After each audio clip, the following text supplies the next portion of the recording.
Selamat datang kembali di Botok Channel. Ya, di Kulas Bus kali ini saya akan mengulas tentang PO Sinar Jaya yang baru-baru ini telah membuka beberapa trayek-trayek baru.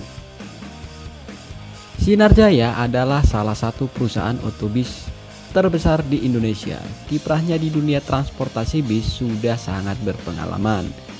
Dengan manajemen dan pengelolaan usahanya yang sangat baik, menjadikan PO Sinar Jaya selalu bertahan dalam kondisi apapun hingga saat ini. Dan bahkan terus melakukan pengembangan-pengembangan, salah satunya dengan hadirnya trayek-trayek baru.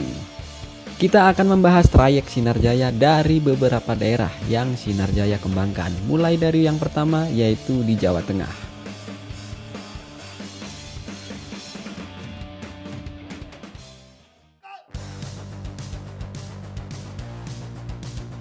Jawa Tengah adalah area permainan dari Sinar Jaya. Sejak lama, bahkan trayek pertama di rute akap dari Sinar Jaya yaitu trayek Jakarta Pekalongan dan Jakarta Cirebon yang hanya bermodal 10 unit bis kala itu.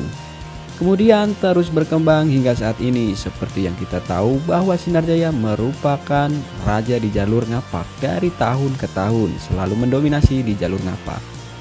Untuk saat ini, trayek Sinar Jaya di Provinsi Jawa Tengah, hampir semua kota di Jawa Tengah telah mempunyai trayek. Hanya tinggal beberapa kota atau kabupaten saja seperti Kudus, Demak, Jepara, Pati, dan Rembang yang Sinar Jaya belum miliki. Bukan tidak mungkin Sinar Jaya nantinya juga akan membuka trayek di daerah itu. Dan baru-baru ini muncul wacana kalau Sinar Jaya akan mencoba bermain di line yang menurut saya anti mainstream, yaitu Jakarta Wonosobo via Weleri, Sukorejo, Parakan, dan Kertep Wonosobo. Jadi bakalan seru juga sih, ini jalan lewat pegunungan gitu dan melewati jalan di tengah-tengah Gunung Sindoro dan Gunung Sumbing, jadi bakalan keren ini. Dan belum lama juga Sinar Jaya menghadirkan trayek Bogor Brebes via Pantura.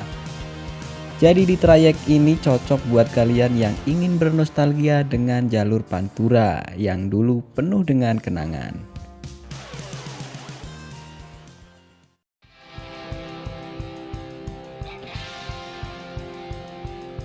Sinar Jaya memulai debut pertamanya di Jawa Timur setelah adanya tol Trans Jawa yang menghubungkan Jabodetabek hingga ke Jawa Timur di tahun 2019 dan membuka trayek Jakarta-Surabaya via tol Trans Jawa. Dengan harga tarif yang relatif lebih murah dari kompetitornya dan fasilitas yang cukup baik, Sinar Jaya mulai mendapat tempat di hati masyarakat Surabaya yang ingin berpergian ke Jakarta atau sebaliknya. Trayek Jakarta-Surabaya pun terbilang sukses dan berkembang hingga kemudian Sinar Jaya menambah jangkauannya ke Pulau Madura. Di Madura pun Sinar Jaya mendapat antusias dari warga Madura karena tarif yang relatif murah dan pelayanan yang baik. Tak sampai di situ saja, baru-baru ini Sinar Jaya membuka trayek lagi di Kota Malang dengan menurunkan armada kelas tertingginya yaitu armada Suite Class. Langkah Sinar Jaya ini memang cukup tepat kalau menurunkan armada Suite Class-nya di line ini. Pasalnya banyak PO yang bermain di line ini menggunakan armada premium. Kiprah Sinar Jaya di Jawa Timur memang belum sesukses di Jawa Tengah, tapi dengan manajemen dan pengelolaan usaha yang baik, bukan tidak mungkin suatu saat nanti akan ada beberapa trayek-trayek baru di Jawa Timur, seperti apa yang telah Sinar Jaya kerjakan di Jawa Tengah.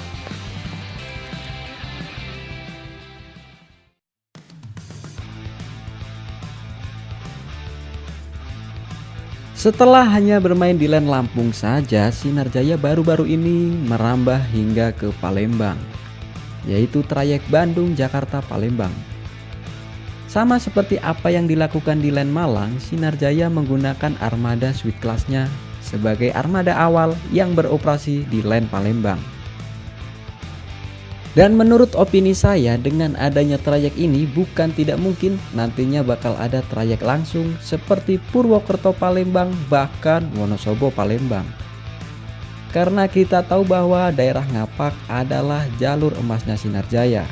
Warga Ngapak telah lama berlangganan dengan PU Sinar Jaya dari dulu hingga saat ini. Dan masih sedikitnya PU tujuan Sumatera yang beroperasi hingga daerah-daerah Ngapak, apalagi untuk Banjarnegara dan Wonosobo. Maka hal ini saya rasa akan dimanfaatkan oleh Sinar Jaya.